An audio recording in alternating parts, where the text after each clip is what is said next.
truly amazing films. In the 20th century, in the days before men went into space, scientists only had theories and ideas of what might be up there in the blackness. They didn't know if some radioactive cloud, some gassy disease or burning heat might not kill anyone who stepped out and off our planet. With all the countries at war, they couldn't spare the men to go up and see. They couldn't risk the loss. They needed to find another way. They needed someone to step up.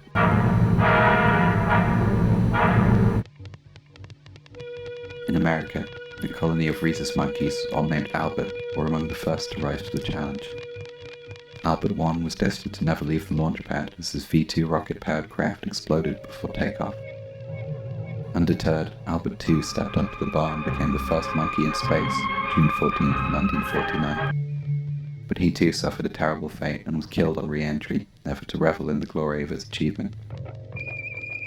Meanwhile in Russia, space flights were underway using dogs instead of monkeys. Gypsy Desert became the first dogs in space in 1951, followed 6 years later by the infamous Laika, the first animal in orbit. But Laika burned up on re-entry. The chances of survival in outer space missions did not look good. Back on Earth, in America, those animals in training furrowed their brows and steeled themselves, not knowing when their time would come. The memories of their fallen colleagues weighing on their minds. Abel and Baker, a rhesus and a squirrel monkey, became the first animals to survive a spaceplane and return to Earth in 1958.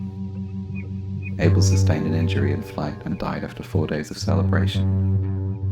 Baker returned a hero and lived on in Huntersville, Alabama until 1984. The successful mission completed, training of the Astrochimps could begin.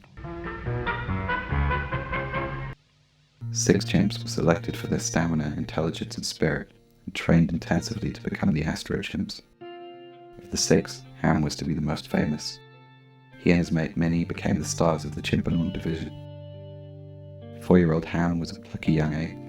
His training was tough. Over the months, he learned to operate the levers and controls of a spaceship. His mistakes were punished, his successes rewarded.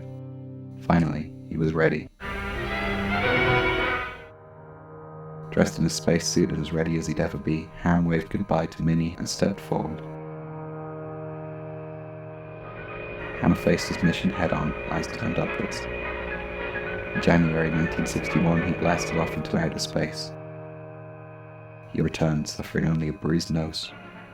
Well done, Ham.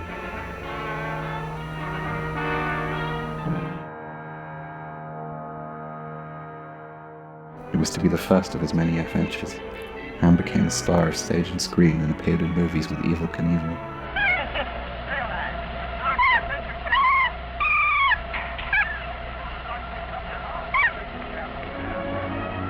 During his time with NASA, Ham had a bitter rival, his colleague Enos. The tale of Enos is much more tragic. An orphan, Enos was recruited from a bird farm. He was put into training immediately, and though he did well in his work, he was serious and brooding and did not mix well with others. His training was more intense and his countenance more determined. He was destined to be the first primate in orbit, away from home for days. Enos blasted off September 13, 1961.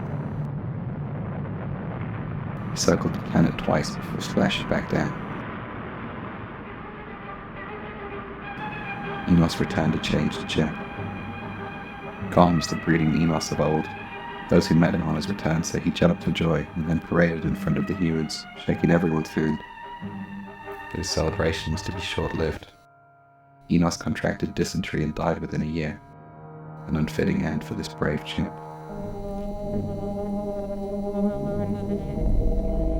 In 1983, when Ham passed on, he was buried in Alamogordo, New Mexico, alongside heroic space explorers and the other chimpanauts. As for Minnie, she went on to find a new mate and was never to go into space.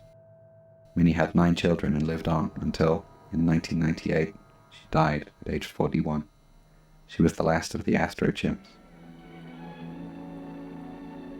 Just months after the historic flights of Ham and Enos, other primates went up into outer space.